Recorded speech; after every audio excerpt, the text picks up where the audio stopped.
We've got some injury news, some roster moves, and my final 53-man roster projection coming up on today's show. But really quickly, subscribe if you have not already. We are closing in on a big milestone here in the YouTube world, 15,000 subscribers. So help us reach that goal off of today's show and get free daily content in return.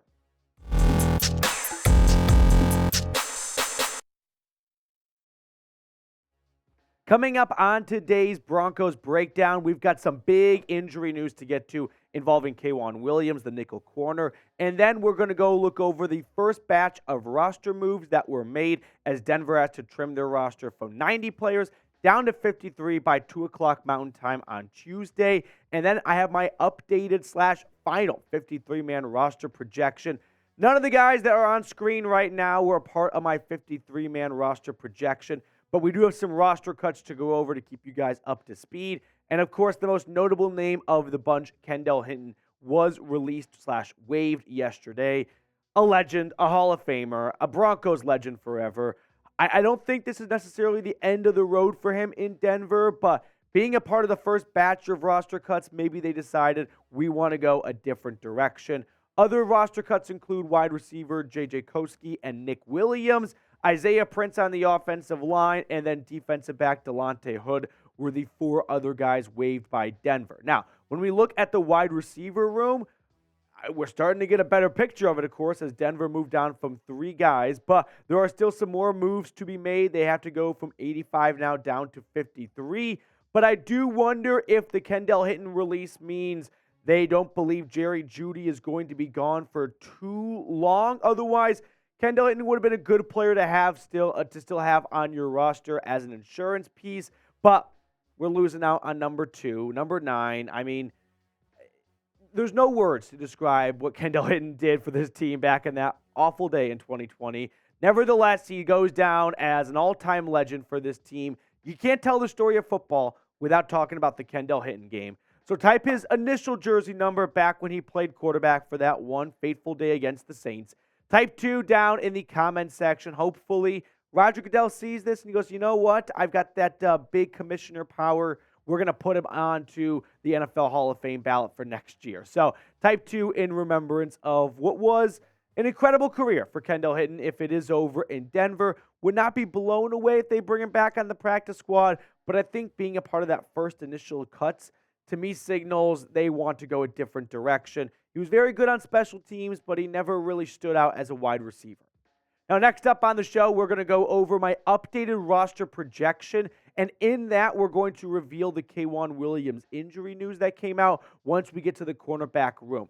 But let's start things off in the quarterback room here, as I'm pretty chalk. Russell Wilson and Jarrett Stidham as your 1 and 2 quarterbacks. Practice squad, Ben DiNucci. I don't think Denver carries him onto the active 53-man roster. Now, as for the running backs, and I'll include the fullback, I've got Javonte Williams, Samaje Perine, and then the UDFA, Jaleel McLaughlin. I don't think this is a big surprise to anyone anymore. And if you have been subscribed to the channel for a few months, you would remember back in April, May, whenever the UDFA list came out, we talked about McLaughlin as a sleeper to make the 53-man roster. Fast forward and one incredible preseason with 3 touchdowns, 113 yards on the ground. Later, he has, in my eyes, secured a roster spot. And so, unfortunate for Tony Jones and Tyler Beatty, but they find themselves on the outside looking in. Now, for the wide receiver room, I initially had 6 guys making it, but for now, I'm going to go with 5. And I have Jerry Jeudy, Courtland Sutton, Marvin Mims, Marquez Callaway, and Brandon Johnson as my 5 wide receivers.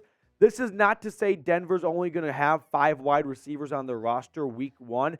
I think the Broncos are going to add more wide receivers. Now, they can do that by putting K'Waun Williams on short-term IR on Wednesday. That frees up a roster spot. And then they can bring back someone who they had just waived, like a Kendall Hinton or maybe a Lil'Jordan Humphrey, Taylor Grimes, whoever that next guy is on the wide receiver room. Maybe they claim someone from the waiver wire. But I think the initial 53-man roster has 5 wide receivers because Lil'Jordan Humphrey, no offense, is not more deserving of a roster spot than some of the other guys we are going to look at on today's show. And speaking of guys who are deserving of a roster spot, Maybe Albert O steals that spot from someone in the wide receiver room, right? Where Denver goes, hey, if we waive Albert O, we don't think he clears waivers. He's going to get claimed by someone else. Whereas Taylor Grimes, 24 hours could go by. A team might not use a waiver wire selection on him, and then we can bring him back. But Dulcich, Trotman, Manhertz, and Albert O are the 4 tight ends I have making this roster. And this is a different updated roster projection compared to my previous one, because Albert O in that preseason finale, he was incredible, right? 7 grabs, 109 yards, 1 touchdown. He definitely earned himself a spot on someone's 53-man roster. And I just don't think that Greg Dulcich entering year 2 or Adam Trotman, who never really caught on in New Orleans, are so established that this tight end room is set in stone, and there's no chance for Albert O to kind of reclaim his spot at the top of the tight end depth chart. So for that reason, I think Denver ultimately holds on to him, and Sean Payton goes, maybe with some better coaching, we can get some more production out of this incredible raw talent that Albert Okwuegbunam has. But let me know, will Albert O make the roster? Yes or no? Are we a prisoner of the moment and we are overreacting to one preseason game? Or do you think it's just, and you go, you know what? Albert O last year was a bit of a bust, but it's going to be different this year with Sean Payton in charge, and that's why he makes the roster. Moving on to the offensive line, I've got Garrett Bowles, Ben Powers, Lloyd Cushenberry, Quinn Miners, Mike McGlinchey, Cam Fleming. Those 6 players are all locks to make the roster. I'm also going to include Kyle Fuller, rookie Alex Forsythe, and then UDFA offensive tackle Alec Palchevsky from Illinois.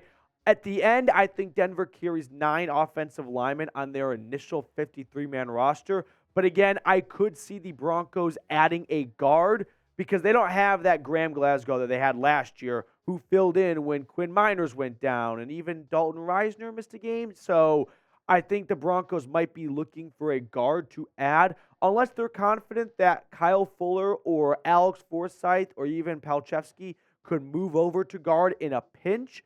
But there's just no better guard on this roster who is deserving of an initial 53-man roster spot. So if K'Wan Williams, or when K'Wan Williams goes to IR, maybe a guard is added in place of him. Now, before we get to the defensive side of the football, today's show was made possible thanks to our sportsbook partner, BetUS. Go to chatsports.com/bet, enter promo code Broncos125. When you do that, they're going to give you a 125% deposit bonus. Now, we are no longer talking about just hammering the over in preseason games to keep it more interesting. How about week 1 against the Raiders? Denver, -4. I kind of smell a Brett Maher walk-off field goal for the popcorn moment, but I could also see the Broncos just taking care of business and finally, kind of ditching the Raiders bug that has plagued this team for the last few seasons. So get your picks in right now. Chatsports.com/bet. Promo code Broncos125. Let's talk defense. Zach Allen, DJ Jones, Jonathan Harris, Mike Purcell, who was taken off the NFI list, PUP list, whichever one it was. He now gets a roster spot for sure. Matt Henningsen, and then Tyler Lancaster, who did not dress for the final preseason game. To me, that signals Denver has him locked in on their final roster. Unfortunately, that means Elijah Garcia is on the outside looking in here. Garcia is my 54th guy on their roster. I didn't think Mike Purcell would be activated from the PUP list, NFI list, whichever one it was, in time or before Tuesday. But now that he was, he's going to get a roster spot, which means Garcia is on the outside looking in. And if he clears waivers, no doubt Denver wants to bring him back on their practice squad. But if the Broncos do open up a roster spot by placing a guy or two on injured reserve, I'm sure Garcia would be one of the first guys to get a phone call. Let's look at the linebacker position now. Randy Gregory, Jonathan Cooper, Frank Clark, Nick Benito. Those are your 4 outside linebackers. Baron Browning stays on the PUP list, which knocks him out for the first 4 weeks of the season, but he does not count against the 53-man roster. Alex Singleton, Josie Jewell, Drew Sanders, and Justin Strnad are your 4 inside linebackers. So all in all, 8 linebackers. No Aaron Patrick. I don't know where to squeeze him in and who to take off in his spot. As for the cornerbacks here, we've got 8 cornerbacks, and, well, we're going to unpack this. Pat Surtain, Damari Mathis, K'Wan Williams, Jaquan McMillan, Riley Moss, Essang Bassey, Trayman Smith, and Fabian Moreau. But now we have the big injury news to hit on here, which is that Broncos veteran nickelback K'Wan Williams is undergoing ankle surgery in North Carolina today. No decision yet on whether he will go on short-term IR or season-ending IR. But as Mike Klis points out, season-ending IR means if you put him on IR today or anytime before Tuesday at 4 o'clock Eastern, he is done for the Denver Broncos in 2023, like Jalen Virgil. But if you wait till after Tuesday, but you have to use a roster spot on him, you can put him on short-term IR, which knocks him out for the first 4 weeks of the season. The rumor is that he is going to miss 6 to 8 weeks, best case scenario. So if Denver wants to bring him back mid-season, then I'm sure they use a roster spot on him and roll the dice on someone else they want to bring on and hope he clears waivers, and then they can put Williams on short-term IR and then sign the 54th guy like Elijah Garcia, whoever that may be in Sean Payton and George Paton's eyes. But if they think, you know what, even in 8 weeks, it might not be clear if Williams is even able to play, they could just put him on IR today, not risk losing a guy to the waiver wire, and get their 54th guy as the 53rd player. But at the end of the day, we're talking about trying to sneak Elijah Garcia on, who's going to be at best a rotational defensive tackle, whereas Williams, at best, when healthy, is your starting nickelback. So I hope that if Williams is able to make a return this year, Denver will put him on IR after Tuesday's roster cut down so that they can bring him back in the middle of the season. But if we go back actually really quickly, Chipper, I'm always mixed up the new guys here. Let's go back to the cornerback room here for a moment, because if there is no K'Wan Williams, well, who's going to be that nickel cornerback, right? Who's going to fill in for Denver? I think we already have that answer, and that is the man who had 3 interceptions in the preseason, Essang Bassey. I also want to plug Riley Moss. He could be a candidate to go on short-term IR as he comes off of sports hernia surgery. So Trayman Smith, he has $2.5 million guaranteed on his contract. I think he makes this roster. And then someone who they added just a few weeks ago, Fabian Moreau, who did not play in the preseason finale. I think they go with 8 cornerbacks to add some extra depth in case Williams and Moss both go on IR to start the year.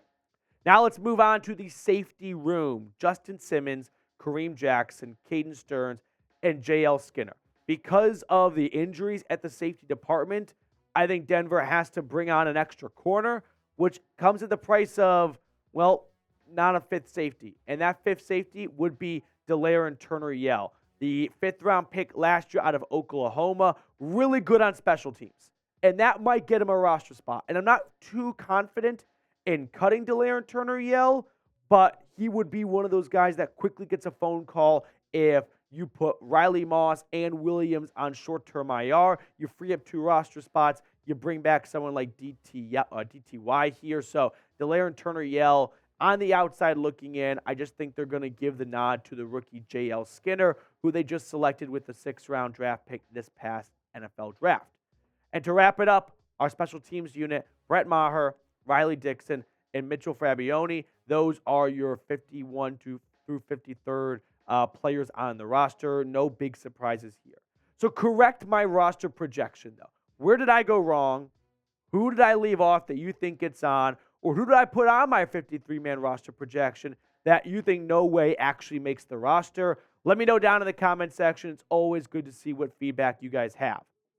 Now, let's look at the practice squad. I've got Ben DiNucci, Tyler Beatty, Montrell Washington. I did leave him off. Taylor Grimes, Nate Atkins, Luke Wattenberg, a 5th-round pick last year, who has just been unplayable at times, it looks like. Quinn Bailey, Elijah Garcia. I'm sure Denver would love to get Garcia on their practice squad. Jordan Jackson, a UDFA, 6th-round pick from the Saints not too long ago. PJ Mustipher, Aaron Patrick, I think should make the 53-man roster, but I just don't know who he makes it over. And with 4 outside linebackers already, maybe Patrick's special teams value forces him on, but I could see him being a practice squad candidate for the time being. Seth Benson, Marcus Hayes, Thomas Nkoum, Lil'Jordan Humphrey, and P.J. Locke are my 16 practice squad predictions. Now, to wrap up the show, we've got a hot take coming in. We only have 2 weeks, not even left of my summer hot takes before week 1 of the NFL regular season, and it is very comfortable 79 degrees today in Denver. So a sunscreen take, right? You got to put a little bit of sunscreen on, but it's not going to be too hot like a hot sand take or a warm plate take. And my sunscreen take is that the Broncos add a player to their roster after Tuesday. The initial 53-man roster we will all see tomorrow afternoon is just that, the initial 53-man roster. I believe Denver is going to make some more moves. Wouldn't be shocked if they add a wide receiver after putting K'Waun Williams on short-term IR. Maybe they add a guard because they don't really have a Quinn Miners or Ben Powers true backup. So those are definitely 2 spots to keep an eye on.